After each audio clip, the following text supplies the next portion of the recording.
Francisco Everaldo Oliveira da Silva, nascido em 1º de maio de 1961. É um cantor, compositor, humorista e político brasileiro. O seu slogan na campanha de 2010, ano que ele foi eleito, era o seguinte: você sabe o que faz um deputado federal? Nem eu.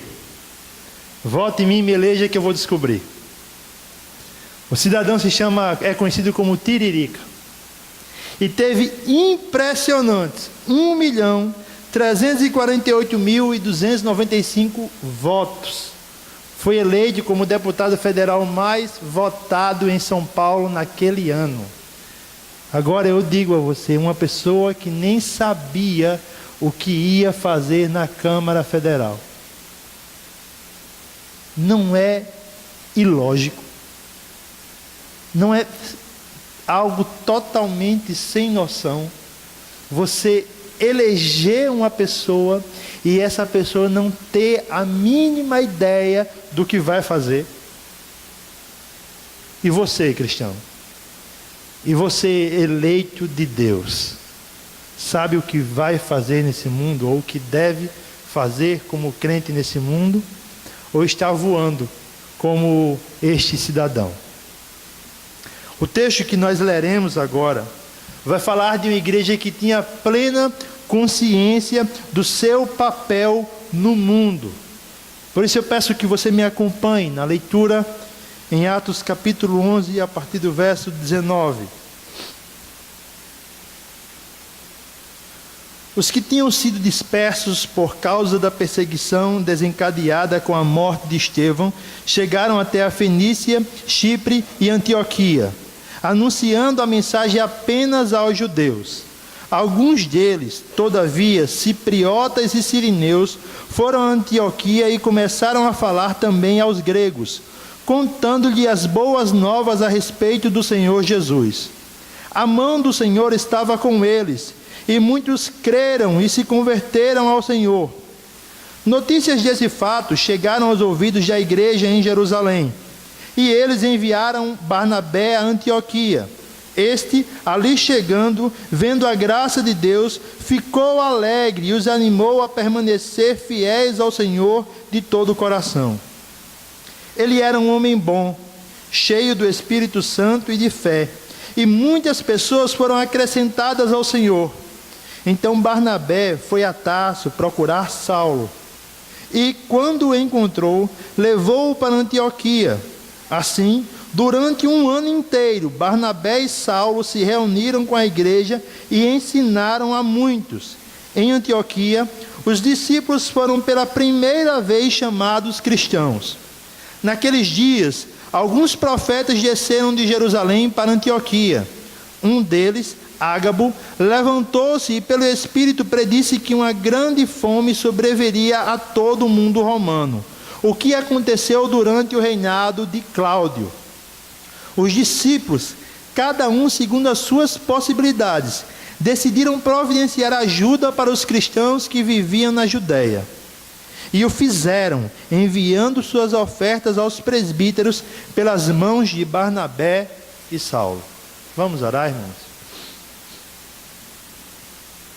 Senhor meu Deus e meu Pai, eu quero te agradecer por mais um dia de vida na tua presença. Por mais um dia que, como igreja, podemos adorar o teu nome. Obrigado, Pai, pelo teu evangelho. Obrigado, Pai, pela tua palavra. Tu já tem falado conosco através do teu evangelho que foi cantado. Agora eu te peço, Pai, fala conosco através da exposição bíblica. Pai, usa-me na minha insignificância para transmitir com fidelidade a tua palavra. E ajuda-nos nessa tarde a compreendermos o texto que há de ser exposto. É o que eu te peço em nome do teu Filho Jesus Cristo. Amém. No texto que nós acabamos de ler, nós encontramos o nascimento daquela que seria uma das principais igrejas na era apostólica. Na realidade, até por volta do ano 300, Antioquia Roma e não mais Jerusalém, que tinham sido destruídas. Foram as 3 maiores igrejas. Essa igreja nasce em uma cidade da Síria, a 3ª maior cidade do Império Romano na época. Alguns historiadores dizem que em Antioquia viviam cerca de 500.000 pessoas. E entre elas, muitos até de nacionalidades extremas, como da China e da Índia. Era uma cidade multicultural, conhecida também por sua prostituição. Em Antioquia existia templos a vários deuses, e nesses templos prostitutas cultuais. Elas celebravam ao Deus que seguiam, entregando os seus corpos pelas ruas. Uma cidade grande, dominada por idolatria, multicultural. É assim que a igreja vai nascer. É nesse lugar que a igreja vai nascer. E quando essa igreja nasce, ela nasce fundamentada em pilares firmes da fé. E nasce consciente do seu papel no mundo, ou do seu chamado no mundo. Olhando para esse texto, meus irmãos, nós podemos afirmar a seguinte verdade: Deus chamou os cristãos pelo Evangelho. Não há outra justificativa para que venhamos olhar para esse texto e não dizer que somente o Evangelho poderia fazer tal transformação. Somente o Evangelho poderia tirar pessoas entregues à idolatria, entregues à prostituição, e trazê-las agora para Cristo. Deus nos chamou também pelo Evangelho. Somente o Evangelho foi capaz de reunir pessoas tão diferentes no mesmo lugar. Pessoas de personalidades, de histórias de vidas diferentes, estão aqui reunidas para adorar a Deus. Mas para que também o Evangelho nos chamou? Dentre tantas coisas, dentre tantas tarefas para as quais o Evangelho nos chamou, neste texto nós encontramos ao menos 3. E é sobre elas que eu queria conversar ou expor com esse texto nesta tarde. O Evangelho nos chamou à evangelização. Queridos, acompanhem comigo de novo o texto, a partir do verso 19.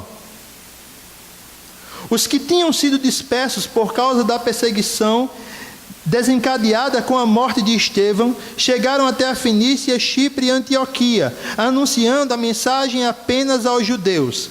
Alguns deles, todavia, cipriotas e sirineus, foram a Antioquia e começaram a falar também aos gregos, contando-lhes as boas novas a respeito do Senhor Jesus. A mão do Senhor estava com eles, e muitos creram e se converteram ao Senhor. O texto que nós acabamos de ler é uma sequência dos relatos que Lucas está fazendo de como o Evangelho está chegando aos confins da terra. Você se lembra que lá por volta do capítulo 8, a igreja foi perseguida em Jerusalém e aqueles crentes foram dispersos, tiveram que fugir da cidade, ficando tão somente os apóstolos. Assim, depois daquela perseguição, o evangelho chegou em Samaria e ali a igreja cresceu. Depois encontramos a conversão de Cornélio, um gentio. E depois a defesa de Pedro em relação à salvação desse homem. A igreja de Jerusalém compreendeu que aos gentios também foi aberta a porta da salvação. Agora, Lucas dá sequência a essa ideia, a da expansão do reino de Deus, chegando até essa cidade. E como chegam os crentes a essa cidade? Fugindo. O texto é claro em nos dizer que eles estão fugindo da perseguição. Eles estão sofrendo. Se ficassem em Jerusalém, pagariam com a vida. Agora eles têm que fugir da cidade. Mas é interessante como Lucas nos diz, que eles continuavam a pregar. Eles foram até suas cidades, Fenícia, Chipre e Antioquia, e lá pregaram a mensagem, mas apenas para os judeus. O que enxergamos no texto é que esses crentes chegam até ali. Muitos deles já eram dessa cidade, foram a Jerusalém e fugiram da perseguição. E quando voltam, continuam a pregar o evangelho, mas aos judeus. O que é impressionante no texto é a sequência que Lucas nos dá. Ele fala com naturalidade, sem espanto algum. No versículo 20, ele vai dizer: alguns deles, todavia, cipriotas, da região do Mediterrâneo, e sirineus, africanos, foram a Antioquia e começaram a falar também aos gregos, contando-lhe as boas novas a respeito do Senhor Jesus. O texto segue com naturalidade. Aqueles crentes pregam o evangelho para os judeus e agora resolvem pregar também aos gregos, as pessoas de cultura helênica, ali manifestando a graça de Deus. E agora eles pregam a respeito do Senhor Jesus. E eu espero que você perceba que eles não falam propriamente do Cristo, do ofício de Jesus como Cristo, mas falam nele como Senhor. A ideia, segundo Paulo Anglada, comentarista de Atos, é que se eles fossem explicar o que seria o Cristo enviado para os judeus, isso seria mais difícil para a proclamação da palavra. Então o que eles pregam? Pregam um homem que é Senhor da vida deles, Senhor absoluto, acima de tudo e de todos. Eles estão ali pregando. E Lucas nos fala no versículo 21 que a mão do Senhor estava com eles, e muitos creram e se converteram ao Senhor. O sucesso da missão não estava na habilidade que esses crentes tinham em expor, mas na mão do Senhor. É a mão do Senhor que faz aquela igreja nascer. É a mão do Senhor que faz aqueles crentes pregarem o evangelho e serem ouvidos e pessoas se converterem. Pessoas de culturas totalmente diferentes agora compreendem que Jesus Cristo é o Senhor, é o Filho de Deus. Eles escutam as boas novas e ela surte efeito. Meus irmãos, olhando para esse texto, nós podemos enxergar algumas verdades maravilhosas. Como, por exemplo, meus irmãos, nós vemos, não só nesse texto, mas por vezes no livro de Atos, que Deus levanta perseguição para que a igreja possa crescer, se expandir, para que o evangelho possa ser pregado. Se você olhar em Atos capítulo 8, os crentes estavam reunidos em Jerusalém, a perseguição é levantada e a igreja cresce. E através dessa perseguição o evangelho chega aqui, em Antioquia. Quanto mais, irmãos, a igreja é perseguida, mais ela evidencia as boas novas de Cristo Jesus. Mas ela proclama a palavra de Deus. Portanto, qual a sua queixa? Qual é a sua reclamação? De qual sofrimento você tem reclamado? Ou o que o sofrimento tem promovido em você? O apóstolo Pedro, escrevendo a sua primeira carta, no capítulo 3, versos do 14 ao 16, nos diz o seguinte: mas também, se padecerdes por amor da justiça, sois bem-aventurados, e não temais com medo deles, e nem vos turbeis. Antes, santificai ao Senhor Deus em vossos corações, e estais sempre preparados para responder com mansidão e temor a qualquer que vos pedir a razão da esperança que há em vós, tendo uma boa consciência, para que naquilo em que falam mal de vós, como de malfeitores, fiquem confundidos os que blasfemam do vosso bom porte em Cristo. O que Pedro fala aqui é como os cristãos vivem em Atos. O sofrimento está chegando. O sofrimento está fazendo com que você até mesmo mude a sua vida. Mas o sofrimento jamais deve mudar o Evangelho de Deus em você. O sofrimento também não pode ocultar a mensagem do Evangelho. Pedro está dizendo: você está sofrendo. E eu quero que você perceba, e se quiser em casa depois estude, a carta de 1 Pedro é escrita em contexto de perseguição. Os crentes estão sofrendo por conta do Evangelho. Qual é o conselho de Pedro? Não é oculte a mensagem, fique quieto. Não. É viva uma vida santa. Viva uma vida condizente com o Evangelho. Viva uma vida que persevere em viver o Evangelho. E aí, quando você estiver sofrendo, padecendo pelo Evangelho, e alguém lhe perguntar por que você está sofrendo, e não abandona esse Evangelho, nessa oportunidade, explique a ele a razão da sua fé. Em outras palavras, quando o sofrimento apertar, quando o sofrimento for incompreensível aos outros, quando o sofrimento for duro demais na sua vida, Deus abrirá portas para que você explane a verdadeira razão da sua fé. Por isso, esteja preparado para pregar o Evangelho quando você está padecendo aqui no mundo. Mas lembre-se, padecer aqui no mundo, sofrer aqui no mundo, é também uma garantia de que nós viveremos no céu. Aqueles crentes vivem padecendo aqui, aguardando descanso na eternidade. Aqueles crentes vivem sofrendo aqui, aguardando o descanso mais à frente, o descanso eterno. Qual é a sua queixa? Qual é o problema que aflige a sua vida? Não oculte a mensagem no momento de sofrimento. Pregue o Evangelho. Pregue as boas novas de Cristo Jesus. Veja o que o Senhor promoveu através de crentes que estavam sendo perseguidos. Outro fato, irmãos, é que a glória para o Evangelho é totalmente diferente da glória do mundo.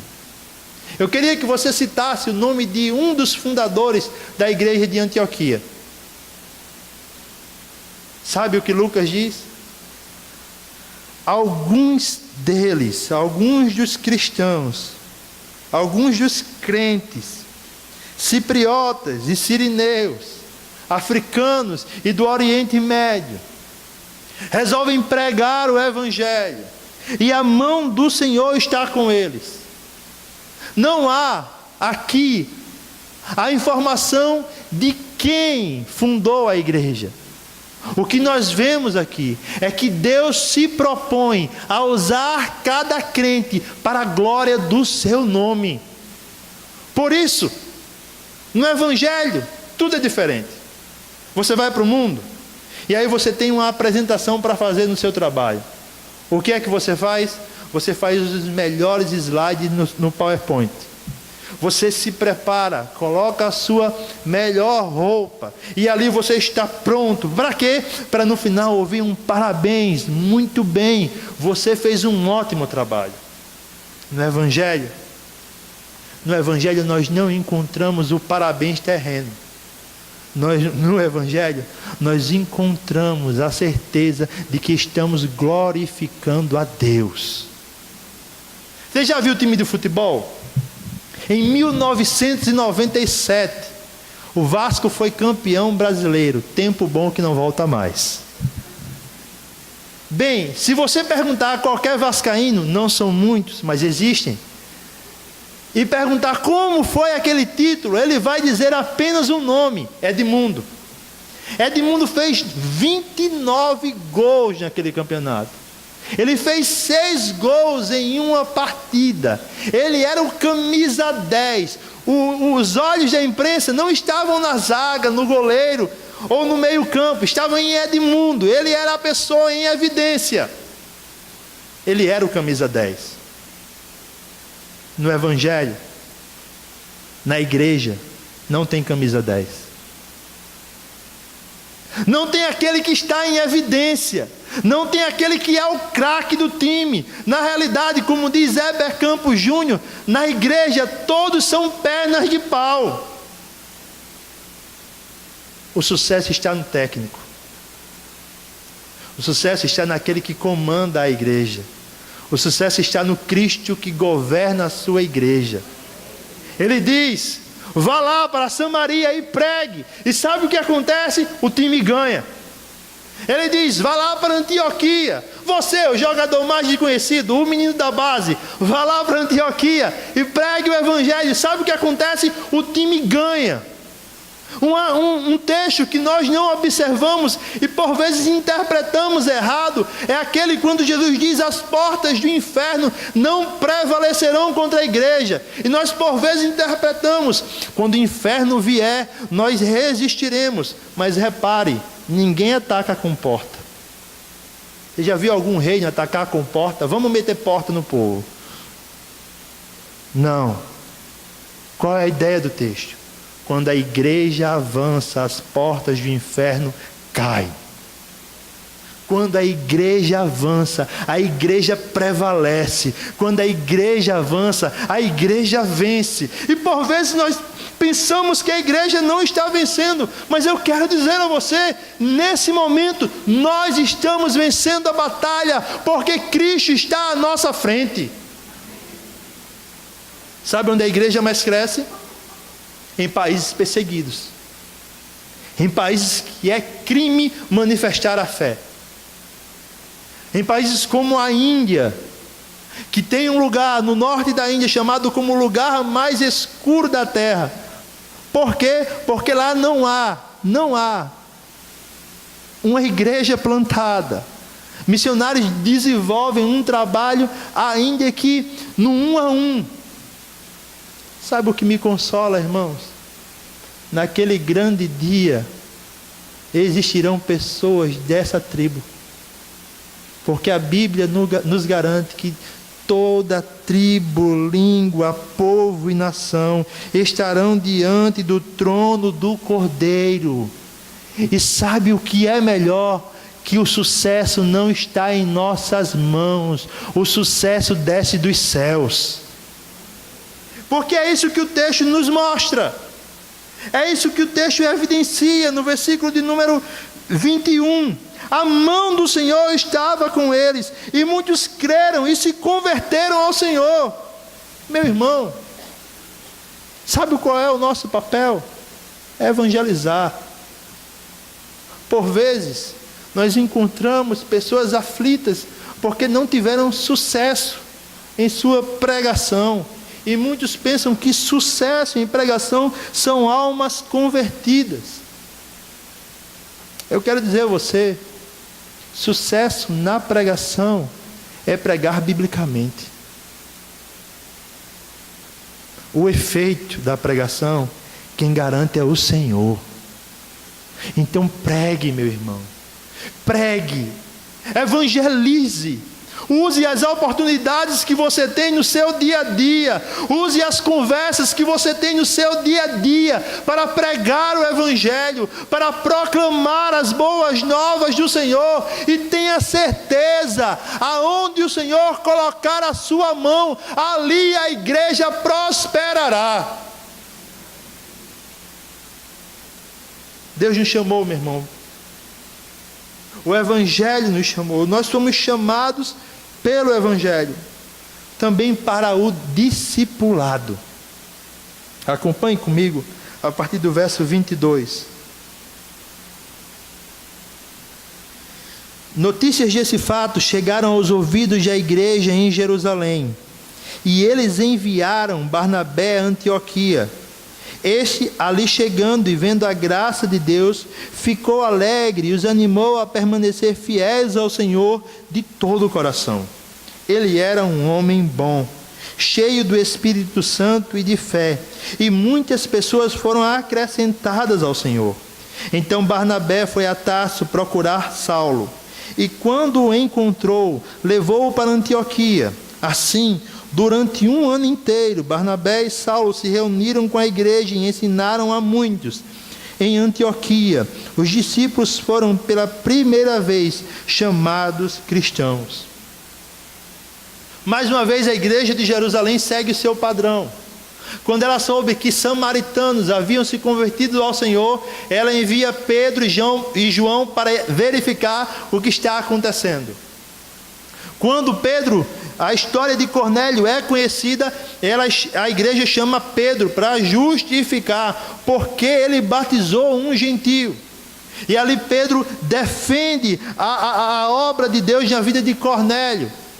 E agora mais uma vez as notícias de que a obra do Senhor estava prosperando em outros lugares chega até a igreja de Jerusalém. O que eles fazem? Eles seguem o padrão. Eles mandam algum cristão maduro verificar o que está acontecendo. E é isso que Barnabé vai fazer. Barnabé está com a função de ir lá e ver se o que está acontecendo é a obra do Senhor. Quando ele chega, ele percebe que verdadeiramente é a mão do Senhor que está fazendo a igreja prosperar. O interessante é que agora Barnabé se dedica a outro ofício. Ele se dedica a encorajar aqueles crentes. Em outras palavras, a pregar ainda mais para aqueles crentes, para que eles permaneçam firmes no Senhor. Barnabé vai discipular. Barnabé vai ensinar. E o que acontece na igreja, quando o ensino é bíblico e quando o discipulado é bíblico? A igreja cresce. Meu irmão, crescimento saudável de igreja é baseado em evangelismo e discipulado fundamentado na palavra. E eu quero repetir a você, crescimento saudável. Porque nem todo crescimento é saudável. Você vai encontrar lugares abarrotados de pessoas que levantam as mãos e cantam, mas não sabem a quem estão cantando, ou pior, o que estão cantando. Aqui no texto nós vemos essa preocupação. Vai ser enviado uma pessoa para verificar o que está acontecendo. E assim que ele chega lá, ele se preocupa em ensinar aqueles crentes. A igreja está crescendo. Barnabé tem uma mega igreja em suas mãos. O que em nosso mundo real aconteceria? Barnabé diria: agora é minha vez. Igreja messiânica do apóstolo Barnabé, sede em Antioquia. Não é isso que ele faz. Sabe o que ele faz? Ele reconhece que precisa de ajuda. Ele reconhece que necessita de uma pessoa ao seu lado para continuar a obra do ensino na igreja. Por isso ele vai atrás de um homem chamado Saulo, que está em Tarso, sua cidade natal. Fazia mais ou menos 8 anos, segundo alguns comentaristas, que Paulo havia fugido de Jerusalém por conta do Evangelho. Voltou para Tarso e ali naquelas imediações continuou a pregar o Evangelho. Mas agora Barnabé vai até lá, até aquele homem. E quando o encontra, o traz para Antioquia. Para quê, irmãos? Para que junto com Saulo reunisse a igreja e ensinasse a muitos. Barnabé diz: eu preciso de pessoas bíblicas ao meu lado para ensinar o evangelho. Não cabe a mim sozinho fazer isso. E o que acontece?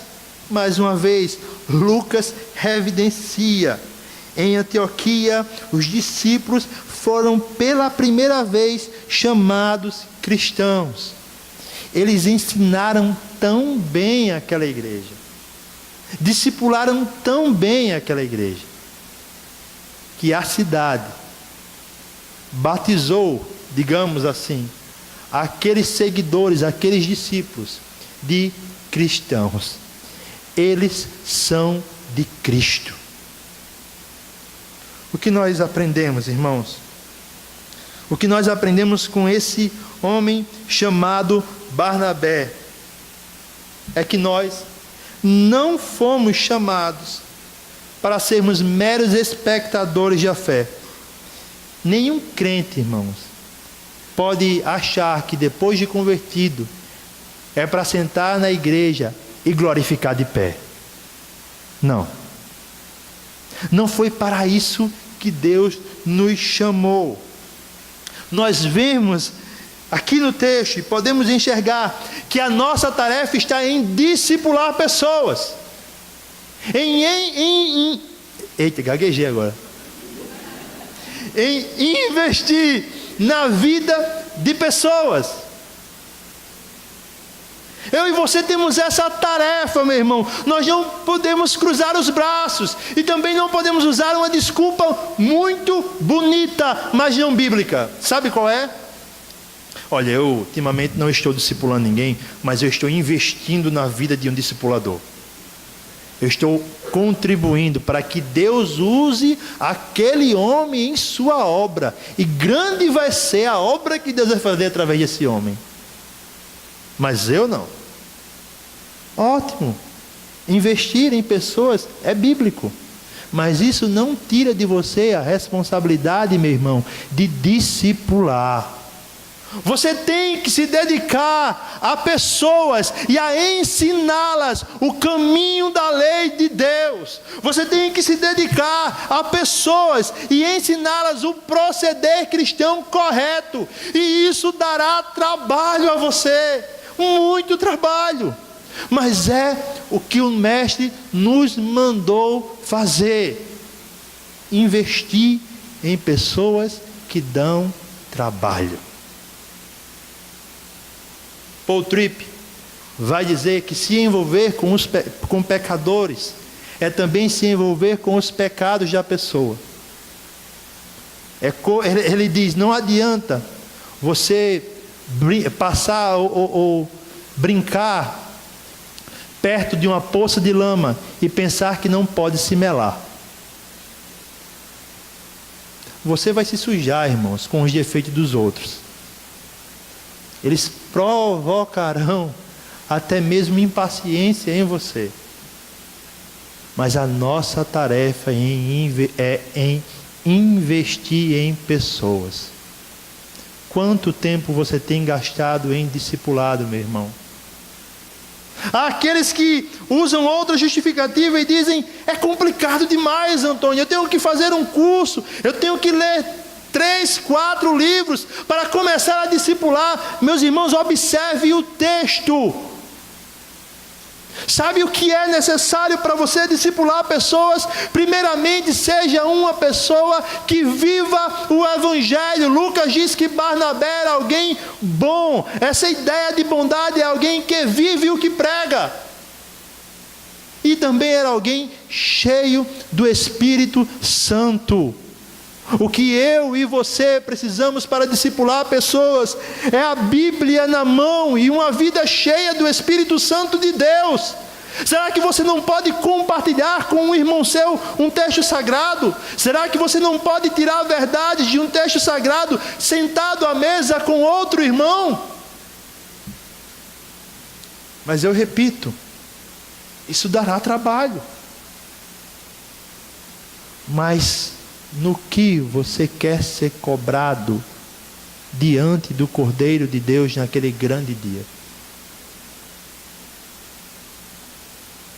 Ele certamente nos cobrará pela nossa irresponsabilidade de não termos discipulado pessoas. O que nós vemos também, irmãos, nessa passagem é que o Evangelho não é palco para o seu ego, mas é um caminho para a humildade. Observe esse homem chamado Barnabé. Como eu falei, ele tinha em suas mãos uma excelente oportunidade de promover o seu nome. Ele tinha em suas mãos uma ótima oportunidade de ter o seu ego inflado. Ele tinha em suas mãos uma igreja e podia dominá-la, quem sabe, ao seu bel prazer. Mas Barnabé serve a Deus, e quando se serve a Deus, se reconhece que a igreja não é nossa, a igreja é de Deus. Por isso, nós nos colocamos de lado e nos preocupamos com o agir de Deus no meio da igreja. O que Barnabé faz, irmãos? Barnabé escolhe não o caminho do protagonista da história, mas do coadjuvante. Ele vai investir em uma pessoa que é melhor do que ele. Ele vai encorajar um Saulo que é melhor do que ele no desenvolvimento do Evangelho e que tem um chamado específico para pregar aos gentios. Pouco incomum para a nossa época. Eu diria até muito incomum. Por vezes nós queremos estar no palco, ter o nosso nome lembrado. E quando não fazemos, reclamamos, resmungamos, não ajudamos. Quando encontramos alguém melhor do que nós em algum ofício na igreja, ficamos enciumados. Sabe o que significa o nome Barnabé? Filho do encorajamento. É alguém que está ali para dizer: eu estou do seu lado, meu irmão. Eu estou aqui para ajudar você a desenvolver a sua fé cristã. Não seria melhor, irmãos, que se todos nós pensássemos dessa forma, quando encontrássemos alguém com mais habilidade do que nós em alguma área da fé, em vez de ficarmos enciumados, nós nos portássemos como Barnabé e disséssemos: eu estou aqui para encorajar você, eu estou aqui para ajudar você no que é preciso, porque a minha preocupação não é o meu nome, é o engrandecimento do nome de Cristo Jesus. Também, irmãos, encarem a verdade. Discipulado tem por objetivo não tornar o seu discípulo parecido com você, mas parecido com Cristo Jesus. Como eu falei pela manhã, você já imaginou se nós tivéssemos mais 30 Antônios nessa igreja? Camarada que fala alto. Já imaginou 30 Antônios aqui? Era uma bênção. Esse Antônio que vos fala sairia. Não, que eu não me aguento. Mas o que é o discipulado? Discipulado não é transformar pessoas à minha semelhança.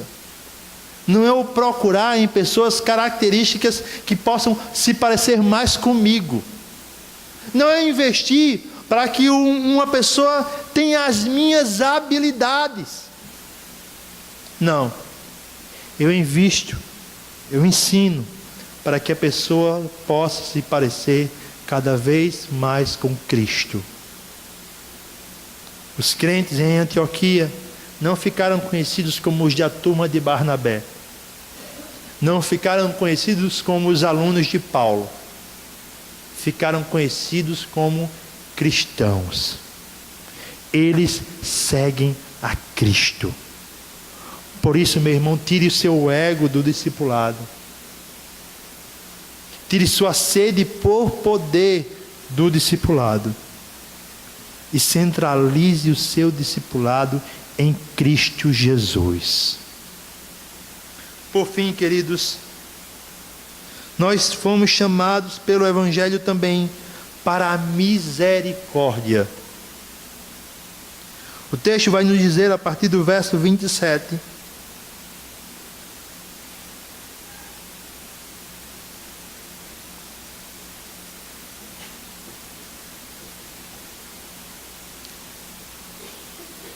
Naqueles dias, alguns profetas desceram de Jerusalém para Antioquia.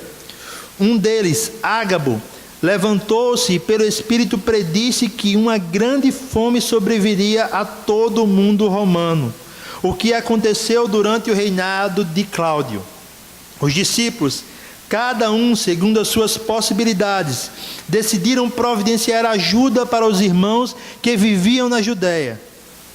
E o fizeram, enviando suas ofertas aos presbíteros pelas mãos de Barnabé e Saulo.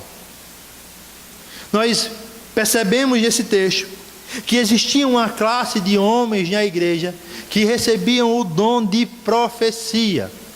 Esses homens eram responsáveis não apenas para predizer fatos futuros, mas também para relembrar o povo da importância da fidelidade à aliança. O que nos vale afirmar também, esse dom agora não é mais necessário, tendo em vista que nós temos toda a revelação de Deus fechada, nós temos toda a profecia que carecemos para a nossa vida. Nós não precisamos saber sobre o futuro, nós precisamos nos preparar para ele. E como você se prepara para o futuro? Abraçando a profecia revelada da Escritura Sagrada. Então esses homens, naquela época, na igreja, como não havia ainda a Bíblia em sua forma completa revelada, eles serviam para instruir o povo e para predizer fatos que iriam acontecer. Um desses homens é chamado Ágabo. Ele vai aparecer mais na frente, no mesmo livro de Atos, para predizer sobre a prisão de Paulo em Jerusalém. Agora, nesse texto, Ágabo dá outra profecia. Ele fala a respeito de uma fome que iria chegar em todo o Império Romano. Lucas vai nos dizer que essa fome aconteceu durante o reinado de Cláudio. Alguns historiadores vão relatar que entre os anos 46 e 48 depois de Cristo, houve sim uma grande fome que atingiu principalmente a Judéia.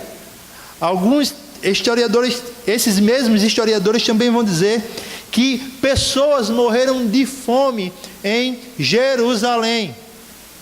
E durante o reinado desse imperador chamado Cláudio. O que o texto quer nos mostrar, meus irmãos? A ação da igreja. Veja, reparem no versículo 29, que os discípulos decidiram doar segundo as suas possibilidades. A fome não havia chegado ainda. A necessidade nem ainda tinha aparecido. Mas aqueles crentes já resolvem ajudar e preparar a igreja de Jerusalém para a aprovação que viria. Eles estão agindo com misericórdia e eles doam de coração aberto. Eles doam com as possibilidades que têm e enviam essas ofertas pelas mãos dos seus principais ensinadores, Barnabé e Saulo. Que exemplo de misericórdia. Não é o que tem faltado por vezes em nosso meio? Misericórdia. E a pergunta é, irmãos, o que nós estamos esperando para nos mover em misericórdia a favor dos nossos irmãos? Será que você está esperando uma profecia? Alguém chegar para você e dizer: eis que eu te digo, ajuda teu irmão?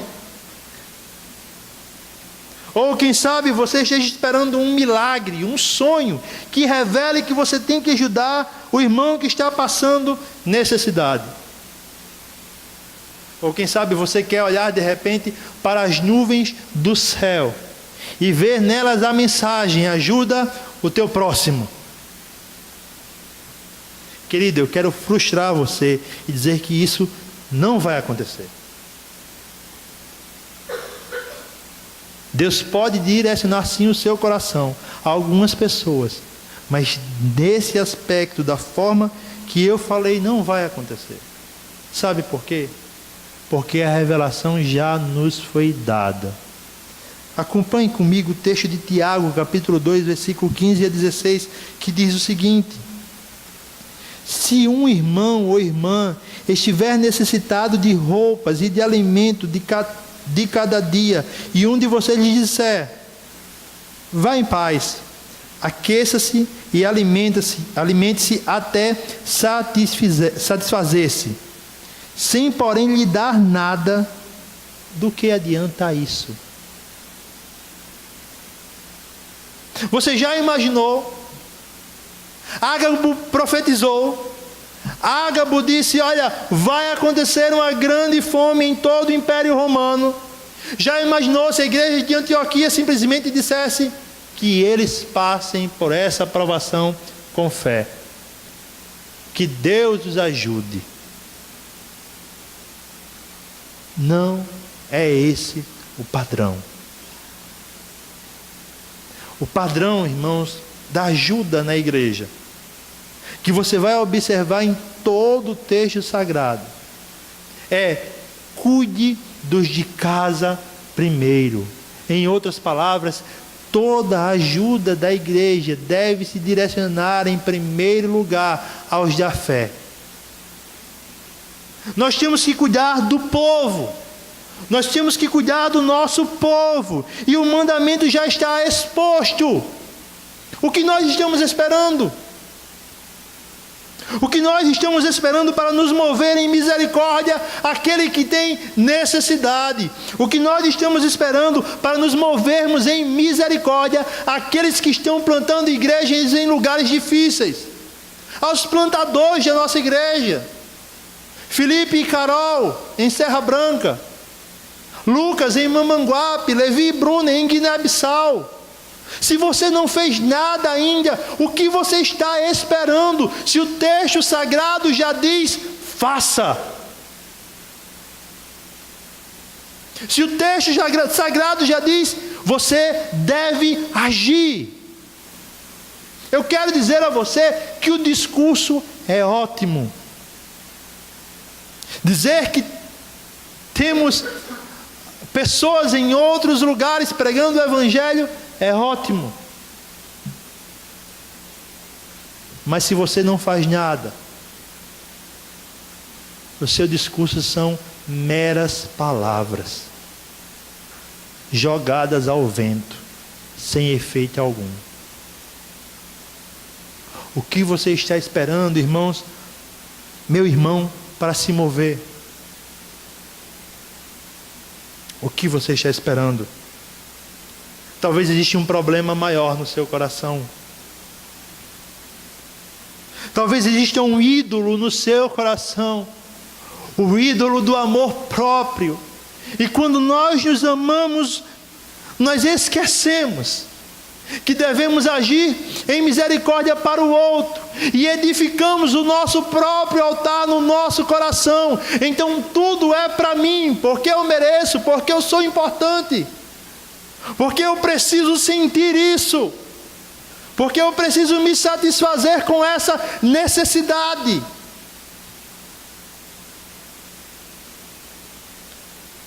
Fuja da idolatria pessoal. Fuja desse ídolo. Fuja de um coração que ama mais os seus próprios prazeres do que o Evangelho. Veja, esses crentes recém-nascidos na fé, se assim podemos chamá-los, já doam, já contribuem, já agem. Por quê? Porque eles compreenderam o Evangelho. E talvez você me pergunte, você tem esse direito de perguntar: por que eu devo ser misericordioso? Bem, eu quero tentar ilustrar isso para você. Imagine agora nesse lindo verão pessoense que nós vivemos. Hoje, 31 graus, uma bênção. E você vai dormir na sua cama de noite confortável e de repente falta luz. Sem luz, não há ventilador e nem ar-condicionado. E de repente muriçocas começam a atrapalhar a sua noite. Uma noite perfeita, né, irmãos? E você passa a noite inteira acordado. Suponhamos que é um homem. E dorme pouquíssimo quando acorda de manhã. e sua esposa lhe faz a pergunta, uma pergunta simples, você a responde com toda a delicadeza de um cavaleiro templário. Grosso, se achando no direito, quando você não tem direito algum. Sabe, se você tivesse a oportunidade de ficar do seu lado, você diria, esse cara merece aprender uma lição. Pois bem, nossos pecados, esse, o mais simples, ou o mais complicado do nosso dia a dia, certamente mereciam a condenação, a nossa condenação ao inferno. De tal forma que eu e você não tínhamos o direito de sonhar com o céu. Mas aí, você pode abrir a sua Bíblia em Lamentações, capítulo 3, versos 22 e 23, quando o profeta Jeremias vai dizer o seguinte: graças ao grande amor do Senhor é que não somos consumidos, pois suas misericórdias são inesgotáveis, renovam-se a cada manhã. Grande é a tua fidelidade. Sabe por que você deve agir com misericórdia pelo seu irmão? Porque Deus é misericordioso com você o dia inteiro. Durante o dia inteiro Deus nos atura, irmãos. Aguenta todos os nossos defeitos. É misericordioso em nos abençoar. É misericordioso em nos dar refeições regulares. Porque nós não podemos ser assim com os de nossa casa. Haja com misericórdia, porque você foi alcançado pelas inesgotáveis misericórdias do Senhor. Aquele deputado federal, que por sinal, infelizmente, já está em seu 3º mandato, talvez até hoje não saiba o que deva fazer ali dentro. Mas houve um homem que sabia muito bem o que tinha que fazer. A respeito dele, Isaías vai escrever no capítulo de número 53, que ele não tinha parecer nem formosura alguma. E olhando para ele, nós não o desejávamos. Mas ali estava manifestado o braço do Senhor. Isaías vai dizer que pelas suas pisaduras nós fomos sarados. E vai dizer mais na frente, ele verá o resultado do seu penoso trabalho e ficará satisfeito. Sabe o que é lindo em Cristo Jesus?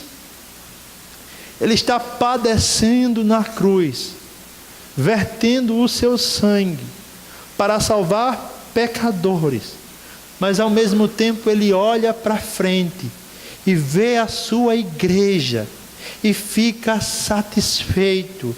E me permita ser mais pessoal, o mais pessoal possível nesse momento. Ele está na cruz, vertendo o seu sangue, e ele vê você hoje aqui e fica satisfeito. Isso é graça, isso é evangelho. Então que eu e você venhamos honrar o chamado do evangelho, evangelizando, discipulando e agindo com misericórdia para com o próximo. Que Deus em Cristo abençoe a sua igreja.